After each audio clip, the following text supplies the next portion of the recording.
setiap insan, terlebih bila ia insan beriman yang menjalani kehidupan di dunia, sudah pasti mendapatkan dan menginginkan harapan hidup yang sukses dan membahagiakan.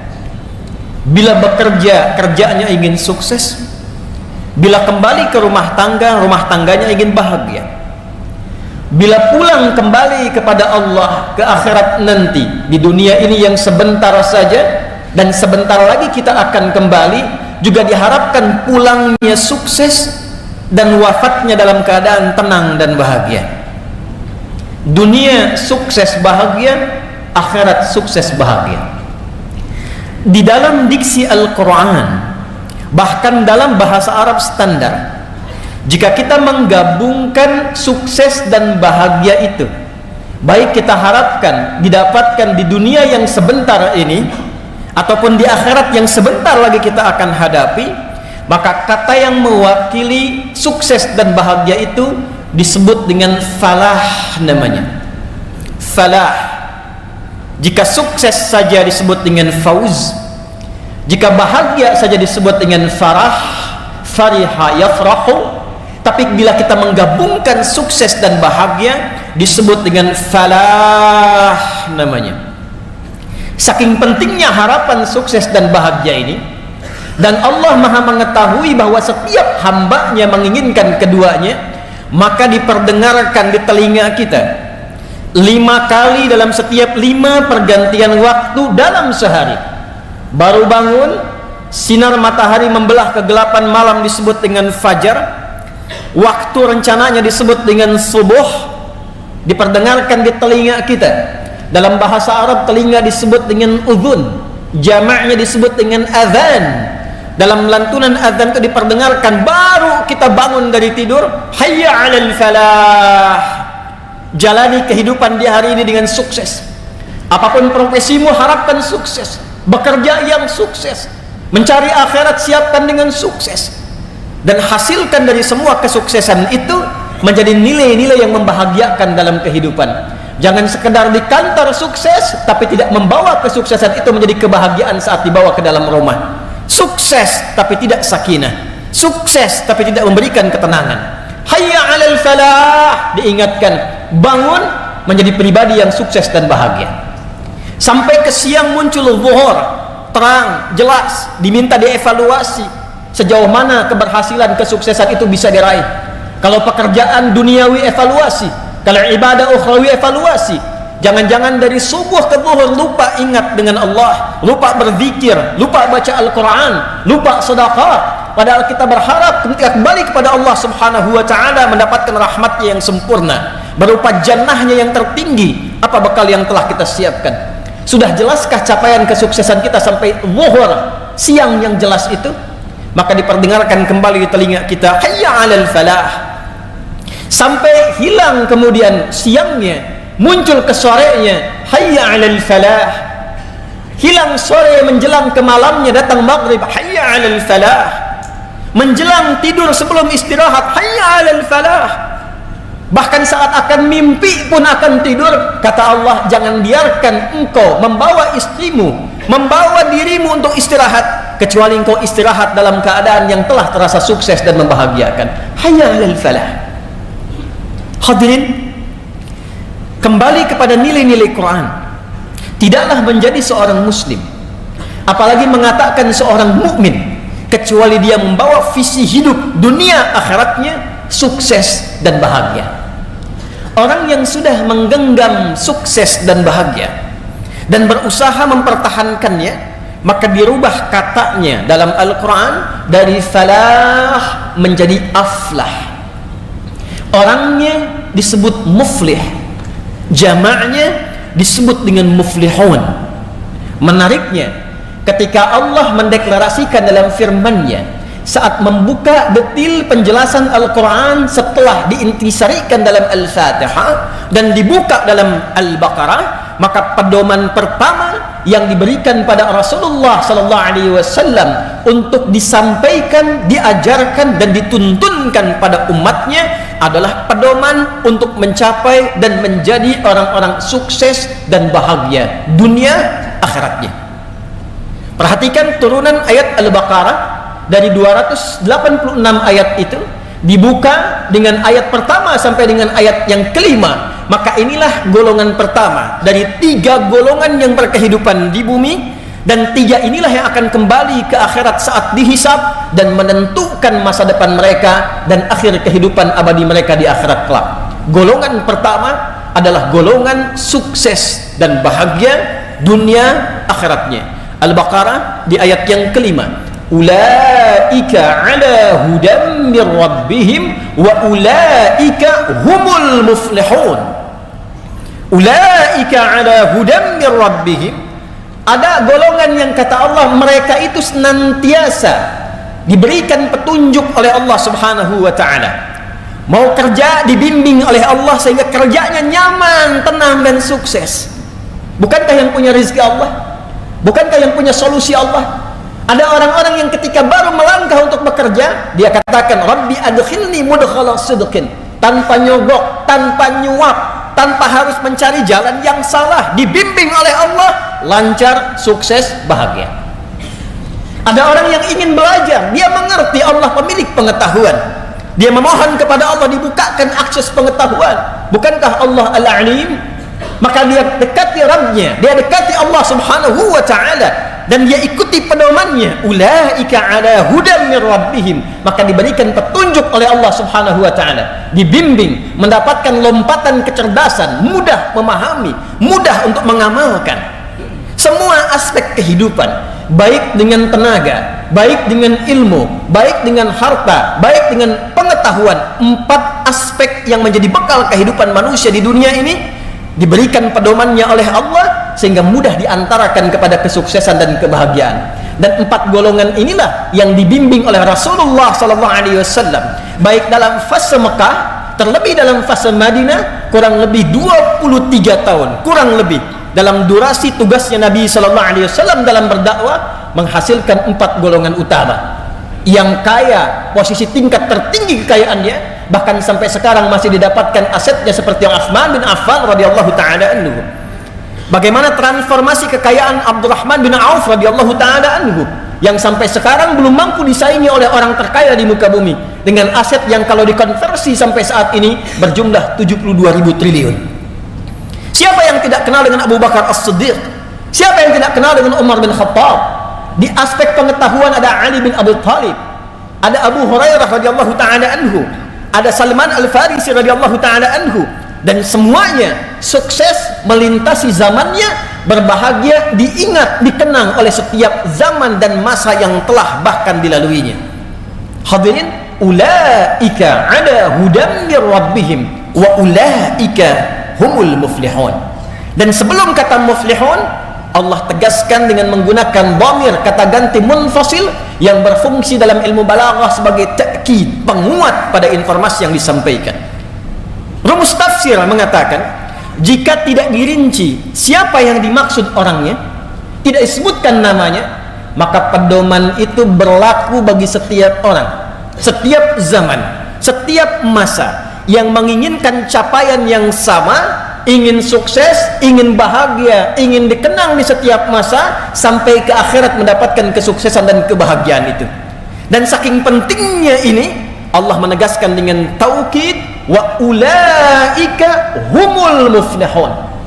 Di luar Al-Quran bisa kita katakan wa ulaikal muflihun, tapi Allah tegaskan lagi dengan kata hum untuk memberikan kesan.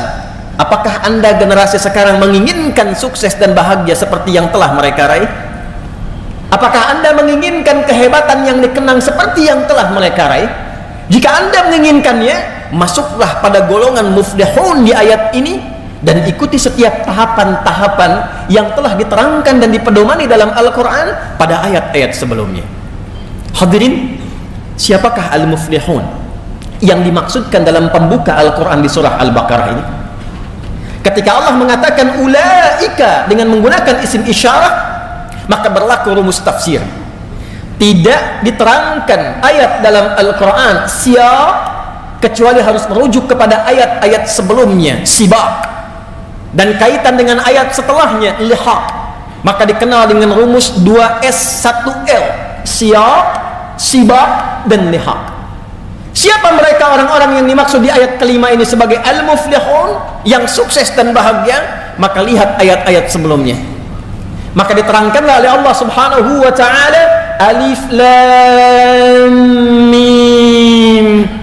Hei semua manusia, dengar akan firman yang akan aku sampaikan ini, yang pasti engkau bisa dengar. Para pemilik suara yang keluar bahkan bisa disuarakan dari semua pusat suaramu, dari 29 tempat itu bisa engkau dapatkan, dirumuskan dari 13, dari mulai yang paling bawahmu alif sampai ke lisanmu lam, sampai ke bibirmu mim. Dengar pesan yang akan aku sampaikan ini.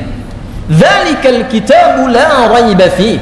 Semua apa yang terkandung dalam Al-Qur'an ini bukan bacaan biasa, bukan akses untuk dilihat biasa, bukan untuk disuarakan biasa, tapi di dalamnya ada pedoman berkehidupan yang mengantarkan pada kesuksesan dan kebahagiaan, dan jangan pernah ragukan isinya.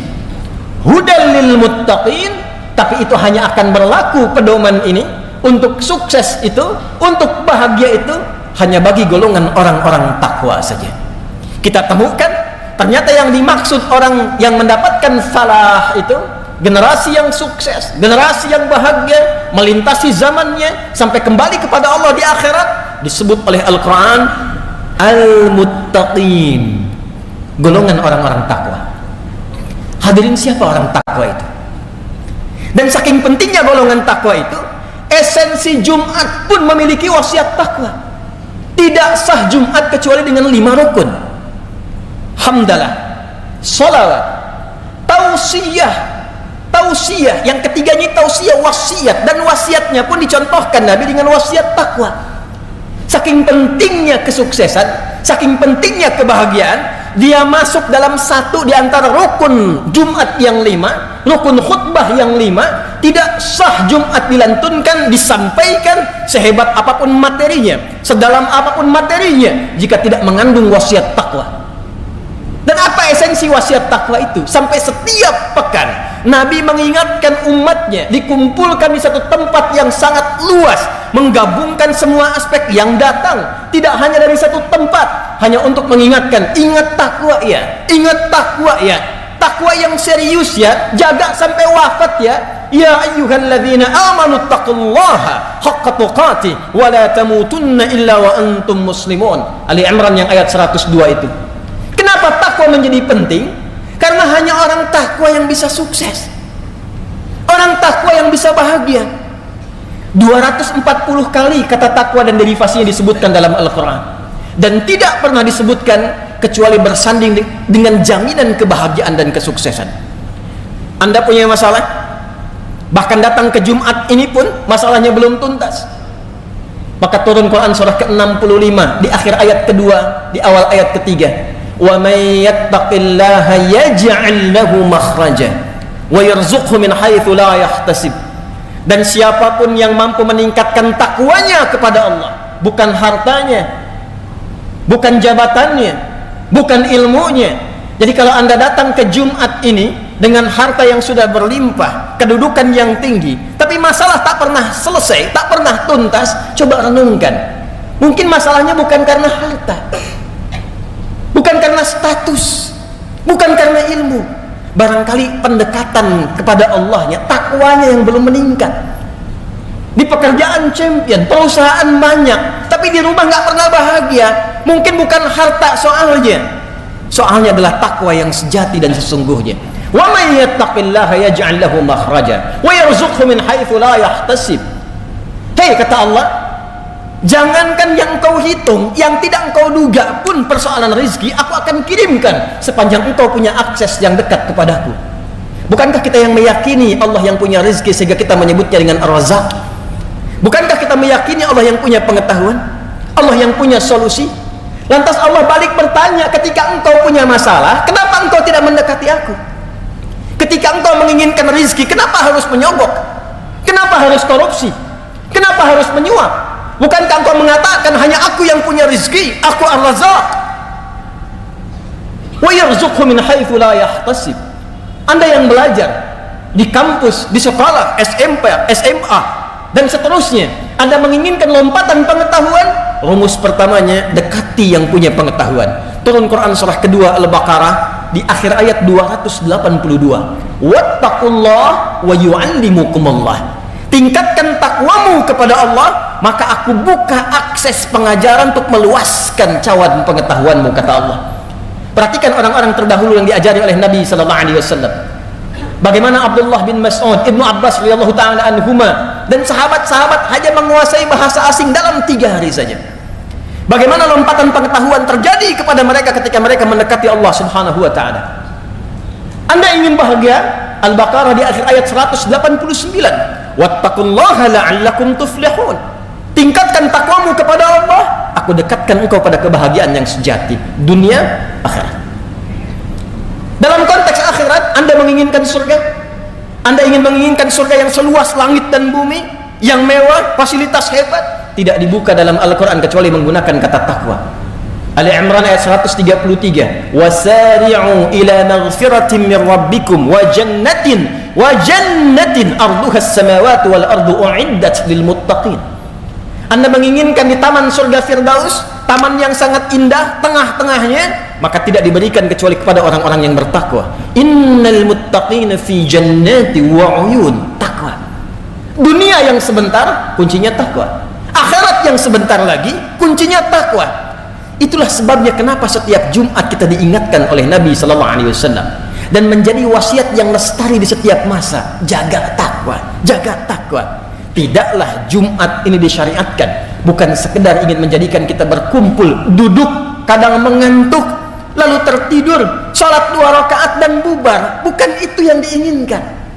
Kita diinginkan untuk saling mengenal, kita diinginkan untuk saling mengisi, kita diinginkan berkontemplasi, kita diinginkan bermuhasabah. Jangan-jangan duduk di masjid ini mendengarkan khutbah sudah berlangsung puluhan tahun hidup, dunia sudah diraih yang sebentar, akhirat yang sebentar lagi belum dipersiapkan. Fas'au ila dzikrillah. Kata Allah, "Hai hambaku, di mana pikiranmu? Di mana visimu? Apa persiapanmu untuk pulang?" Ada orang yang terus menyiapkan akhirat, lupa dengan dunianya, lupa dengan tetangganya, lupa dengan kerabatnya. Maka diingatkan dalam Jumat, lihat kananmu, lihat kirimu, kenali belakangmu, kenali depanmu. Bukankah engkau bersaudara satu dengan yang lainnya? Hadirin, itulah bagian dari kata falah. Pemiliknya disebut dengan muflih, jamaknya disebut dengan al-muflihun. Sebagai penutup dari khutbah yang pertama ini, jika kita bertanya kepada Allah dan Rasul, ya Allah, ya Rasulullah, bagaimana cara kami secara cepat dan singkat membangun akses takwa ini? Detailnya seperti apa? Sehingga setiap pekerjaan yang kami lakukan, apapun profesinya, berpeluang cepat untuk didapatkan kesuksesan dan kebahagiaan yang dimaksudkan. Maka hadirin, Al-Quran membagi jawaban itu kepada 2 segmen utama. Dengan cepat, 1. Teruskan ayat 3-nya untuk menerangkan kata muttaqin di ayat kedua Al-Baqarah. Alladzina yu'minuna bil ghaibi wa yuqimuna as-shalah wa mimma razaqnahum yunfiqun walladzina yu'minuna bima unzila ilayka wa ma unzila min qablik wa bil akhirati hum yuqinun. Allahu akbar.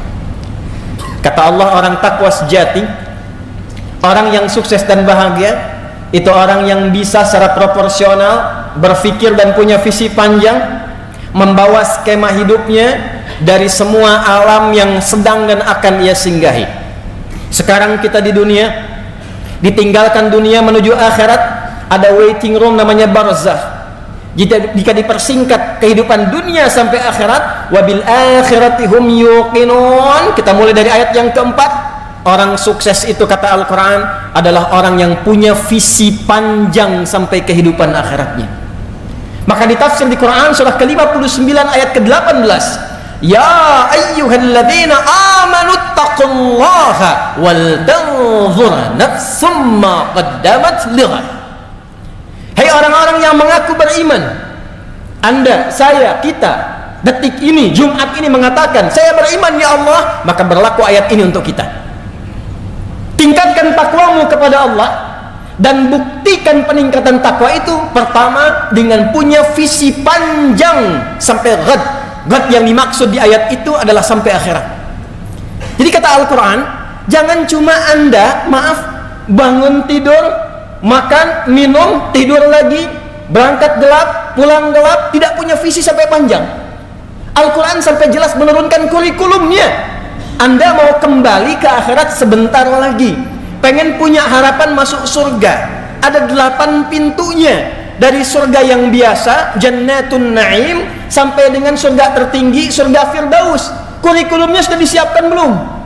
Surga yang mana yang Anda inginkan untuk memasukinya? Pintu yang mana?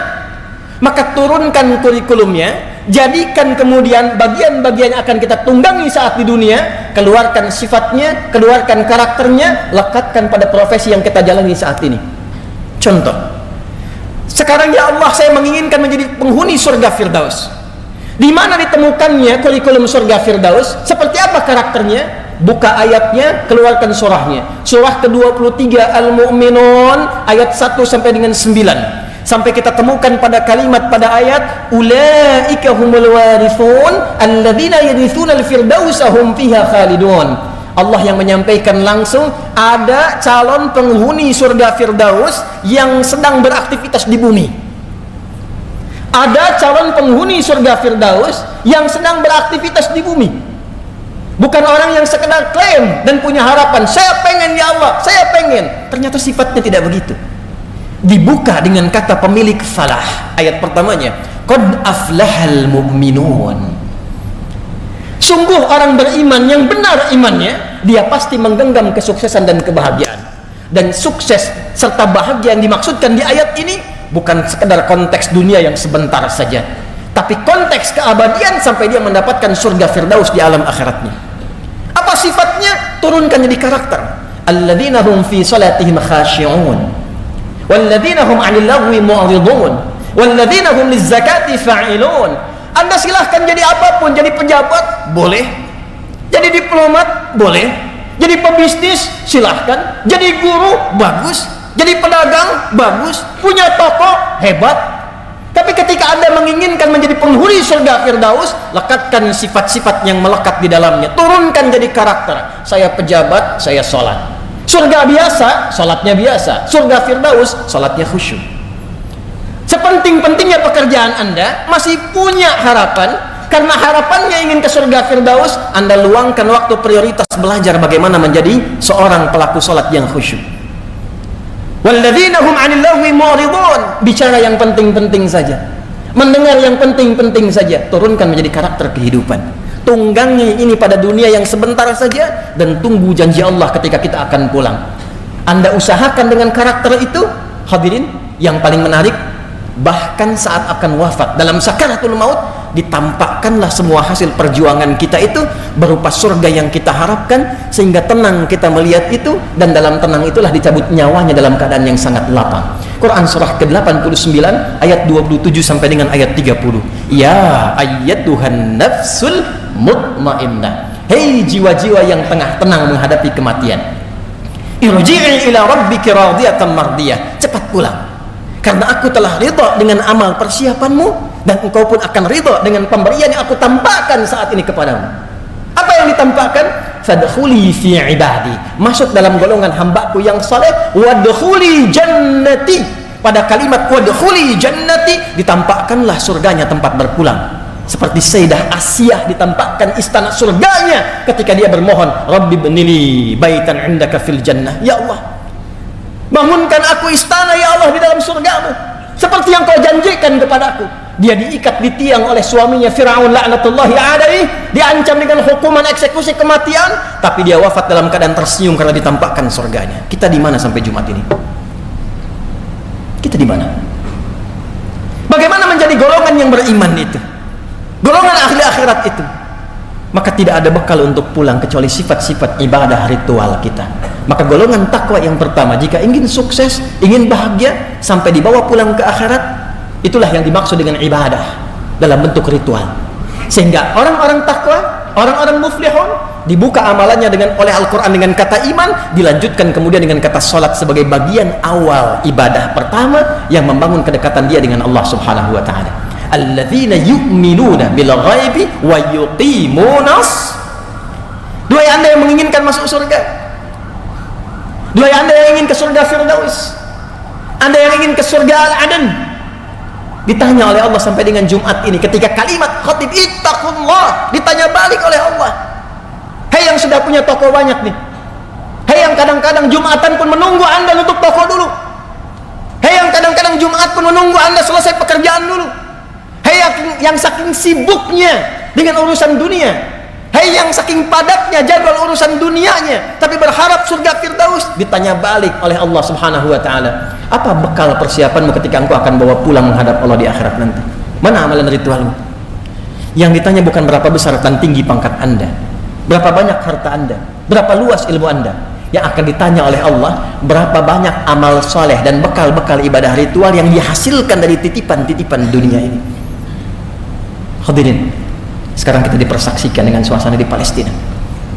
Kami pernah meriset, penghafal Quran terbaik nomor 1 di dunia ini dengan jumlah yang terbesar, nomor 1 Palestina, kedua di Libya. Di Palestina anak-anak kecil yang sudah hafal Quran 30 juz, dia akan bercanda dengan teman yang baru 20 juz, baru 20 juz, baru 15 juz. Dia akan katakan pada kawannya, nanti kalau saya sudah di surga yang tertinggi, karena masuk surga nanti ada ahli Quran yang diminta membacakan Quran yang biasa dia bacakan saat di dunia. Irqa wartaqi fa inna akhira qiraatika akhira manzilatika fil jannah. Baca terus Quranmu, baca Quranmu, karena akhir bacaan Quranmu itulah tempat tertinggimu di surga.